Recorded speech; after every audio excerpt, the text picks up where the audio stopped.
1 USPSA Grandmaster, 6 shooters with match experience, and me with 0 match experience. Here's what I took away from my first sports shooting class.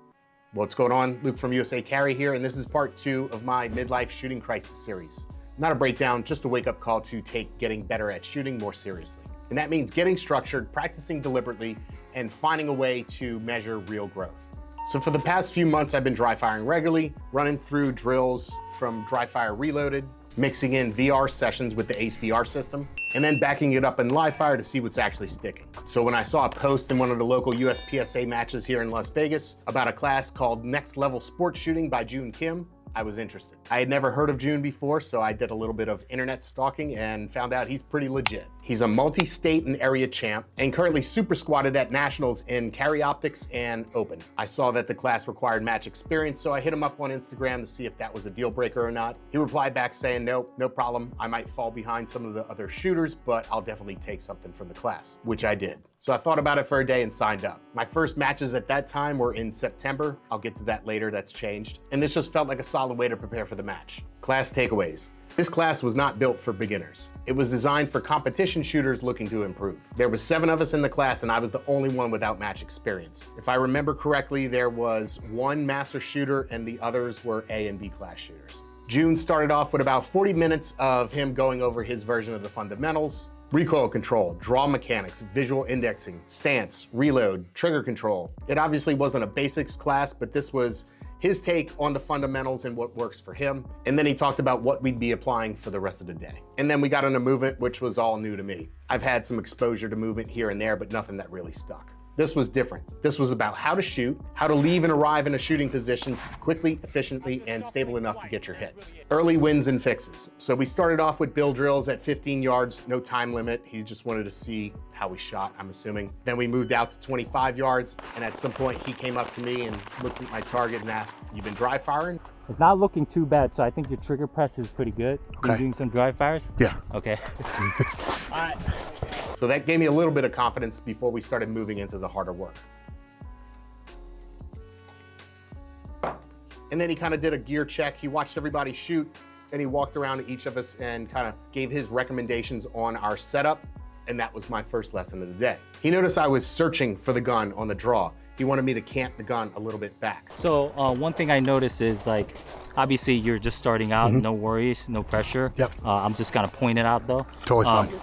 Your handgun position is canted so far back Right. that you're kind of looking for your gun. You want to be ergonomic. See how my wrist is basically straight like that? Right. And Yeah, I'm like and this right up there, you see what I'm saying? Partly to do with the holster setup and partly due to my belt sagging due to my tactical shelf. I had some tools with me, so I adjusted the cant on the gun a little bit and kind of pulled my belt up a little bit and went on shooting.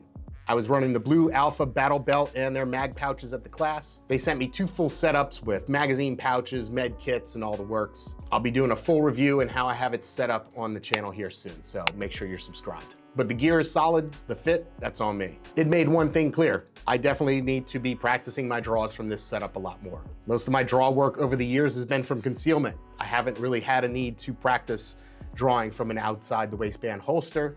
I never carried that way. I'm not law enforcement. So yeah, I never had a reason to practice that way until now. And that's why I picked up a holster for my Ace Arctis handset from FPS Holsters. It came with a QLS fork on it, so I can just swap the holster on my battle belt with that one, throw on the VR system, and train actual draws while I'm doing VR instead of from low ready like I have been doing. Another thing he recommended was just getting some competition mag pouches just to be a little bit quicker on reloads. So that's an easy fix, something I've already done. And I'll get into the details on that when I do my belt setup video.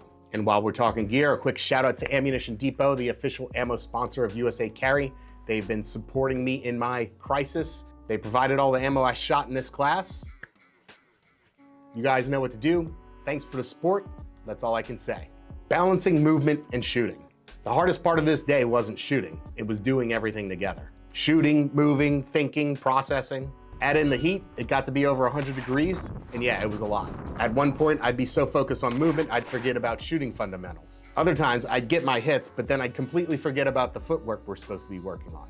And that's when I can see that's how this was an advanced class. A lot of these guys have been doing this already. This was all completely new to me, so I didn't get frustrated. I knew I was a little in over my head, but again, it was good training leading up to my first match. One thing Joon said did stick with me. He said something like, figure out your time without movement and then try to match that time with movement. So he was talking in reference to step draws.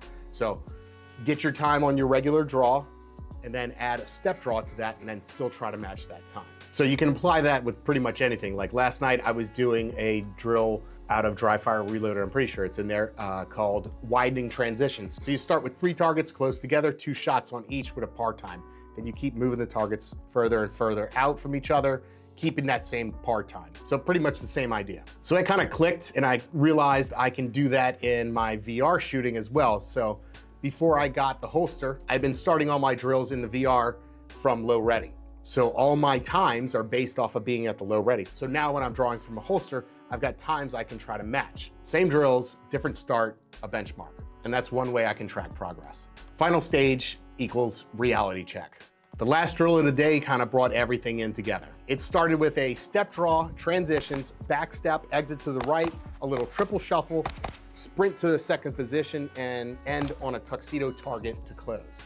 And honestly, if you described that to me like a year ago, I'd have thought it was some kind of line dance. I didn't run it clean. I didn't run it fast. I didn't even realize I could make up a missed steel hit until after I finished. But I walked away with a clear sense of what I need to work on. So that's a win.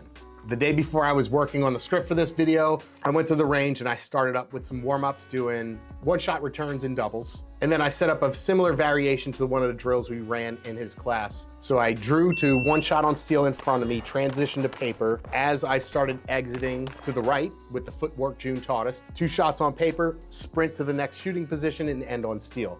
And then I would run that same thing in reverse, just so I'm going back and forth until I ran out of loaded mags and I was too hot, and that was the end of my session. Again, that's the kind of work I'm trying to build into everything now. Structured, deliberate, and repeatable. So what's next? This class pushed me mentally, technically, physically, but it did give me a better understanding of what competitive shooting really demands. There's a lot more I'll be covering in this series, breaking down how I'm training with my gear, structuring dry and live fire, some gear reviews, dialing in things before my matches, and how my matches went. And speaking of matches, if you saw part 1 of this series, I'll link it up here. If not, then you know that's changed a bit. I'm filming this on Friday, August 8th, and my first match is this Sunday with Battleborn Shooters Club. It's a new club out of Las Vegas. The match is at Pro Gun Vegas. This video will be coming out after that match, so keep an eye out for a video about how my match went. I'll probably be posting while I'm at the matches and whatnot, so make sure you're following me on Instagram, Facebook, or wherever. It's at USA Carry,